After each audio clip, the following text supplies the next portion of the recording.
Hello, my brilliant students, and welcome. If you're getting ready for WAEC, NECO, or JAMB, you are in the right place. Today, we're tackling a super important topic in commerce, financing business.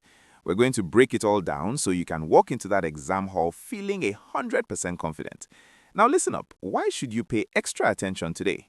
Because this topic, financing business, shows up every single year in your exams. I'm talking WAEC, NECO, and JAMB. It's not a question of if you'll see it, it's a question of how many marks you're going to get from it. And trust me, after today, it's going to be a lot. So here's our roadmap for today's lesson. First, we'll nail the definition of financing business. Then, we'll jump into the different sources and types of capital, the real meat of the topic.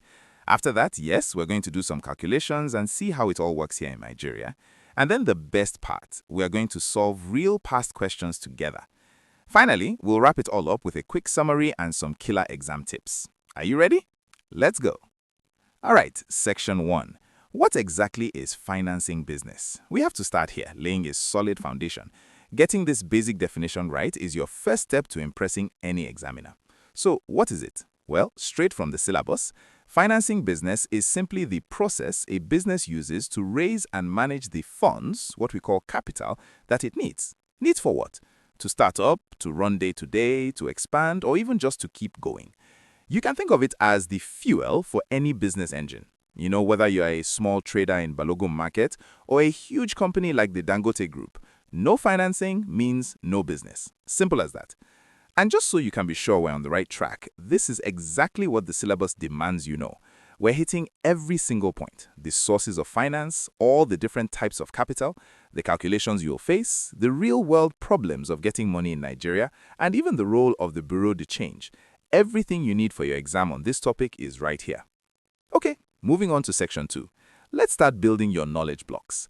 We're diving deep now into the sources and types of capital. This is where the juicy marks are. So, let's get into it. First things first, you need to understand that finance comes from two main places. We have internal sources, which is basically money from inside the business itself. Think of the guys using your own pocket money. It's usually cheaper and there's no interest to pay. Then we have external sources. This is money you get from outside. And just like borrowing from someone, it often comes with strings attached, like paying interest or providing some form of security, which we call collateral. Now, this table right here, it's pure gold. Let's walk through it. For internal sources, you have personal savings, like a trader in Onitsha main market, using their own money to start. You also have plowing back of profits, which is just reusing profits to grow the business. Big companies like Zenith Bank do this all the time. Now, for the external sources, for long-term money, a company like Dangote Cement can sell shares. For medium-term needs, businesses can get loans from banks like First Bank or the Bank of Industry. And for those short-term cash needs, you've got things like a bank overdraft or buying goods on credit, something you see a lot with wholesalers in Aba. Even leasing, say a delivery truck, is a form of finance. You really need to know this table inside out. Okay, time for a quick check-in. Let's see if you're with me. Is a bank overdraft an internal or external source of finance? Where does the money come from? The business or the bank? The bank, right? So that makes it an external, short-term source of finance. If you got that, fantastic, you're on the right track. Okay, so we've been using this word a lot. Let's define it properly. Capital. What is it? Simply put, capital is the money or assets used to start and run a business. That's it. It's a core definition you must have in your head. Now, for big companies, capital from shares goes on a little journey, and you need to know the steps. It starts with authorized or nominal capital. That's the legal maximum amount of shares a company can ever issue. From that maximum, they offer a portion to the public. That's the issued capital. Then they ask the new shareholders to pay for a part of their shares. That's the called-up capital. And finally, the money that actually hits the company's bank account, that's your paid-up capital. See the flow? Authorized, to issued, to called up, to paid up. Now, besides share capital, there are a few other types you'll see in your exams, especially with calculations. Please, please, please pay attention to working capital. This is the money for all the day-to-day stuff, like paying salaries or buying new stock. The formula is current assets minus current liabilities. Then there's capital owned, which is what the business is really worth. And liquid capital is all about assets you can turn into cash really fast. All right, time for section 3. Let's get practical with calculations and the Nigerian context. Don't panic when you see numbers. This section is actually where you can pick up some very easy marks if you just know the rules of the game. Okay, I need you to grab a pen and paper right now. Seriously, these formulas are your best friends in the exam hall. You have to know them. Gross profit is your sales minus the cost of goods sold. Net profit is your gross profit minus all your other expenses. We just talked about working capital, current assets minus current liabilities, and turnover tells you how quickly you sell your stock. Memorize these. They are non-negotiable. Let's put one of those formulas to work. Imagine a trader in Lagos has current assets worth 450,000 naira and current liabilities of 180,000 naira. We want to find the working capital. Here's how you get full marks. Step 1. Always write the formula first. The examiner needs to see it. Step 2, plug in the numbers. So that's 450,000 minus 180,000. And step 3, give the final answer, which is 270,000 naira. See? Easy marks. Quick one for you. If a company has an issued capital of 500,000 naira, but it has only called up 400,000 naira, what's the unpaid capital? It's just simple subtraction, right? It's the part they issued but haven't asked for yet. So 500,000 minus 400,000 gives you 100,000 naira. Well done. Now, let's talk about the real world in Nigeria. Examiners love to ask about the practical challenges businesses face here, and there are a few. We're talking about really high interest rates from banks, the fact that they always demand collateral, which many new businesses don't have, the slow and frustrating paperwork, the scarcity of long-term funding, and of course, trying to survive in an economy with high inflation. These are major headaches for entrepreneurs. Okay, another specific thing the syllabus wants you to know, the Bureau de Change, or BDC. What are they? A Bureau de Change is just a company that is licensed by the Central Bank of Nigeria, the CBN, to legally buy and sell foreign currencies.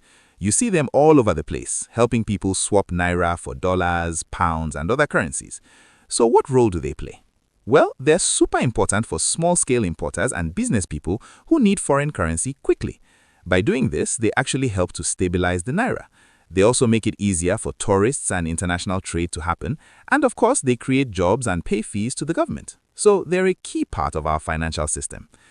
And now the moment of truth. Section 4, Solving Past Exam Questions. This is where the rubber meets the road. We're going to apply everything we've just learned to see how you can unlock every single mark available. Let's do this. Here we go.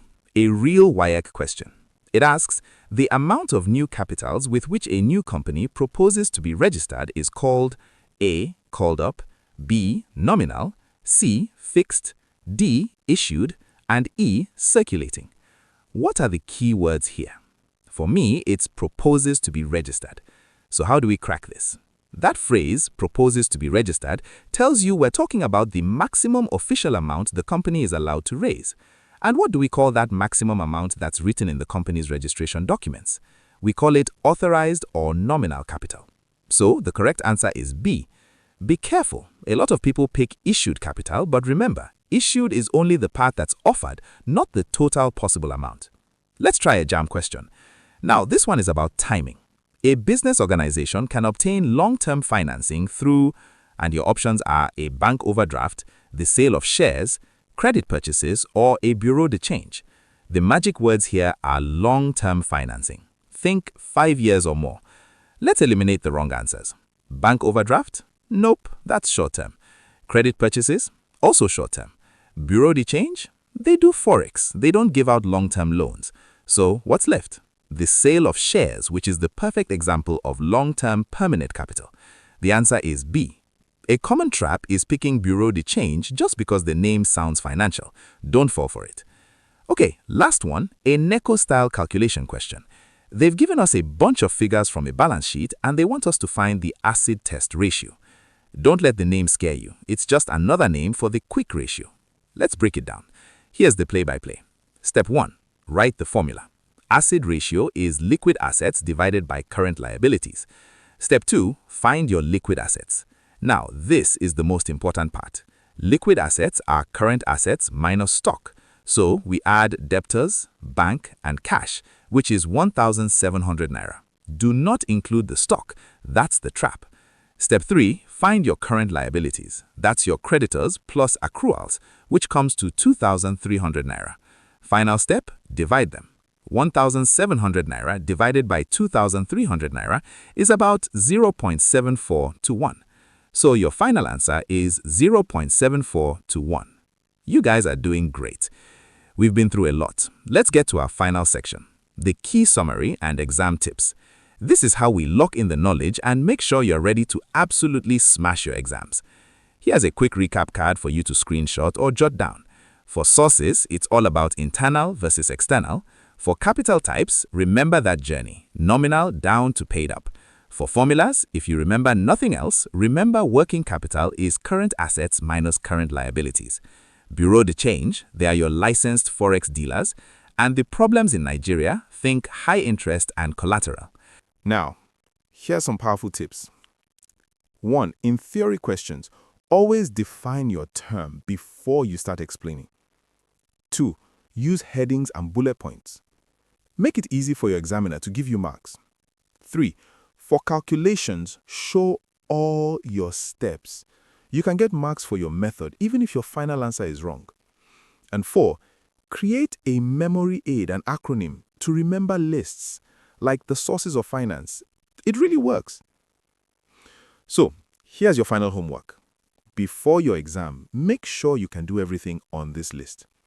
Can you confidently list 8 sources of finance?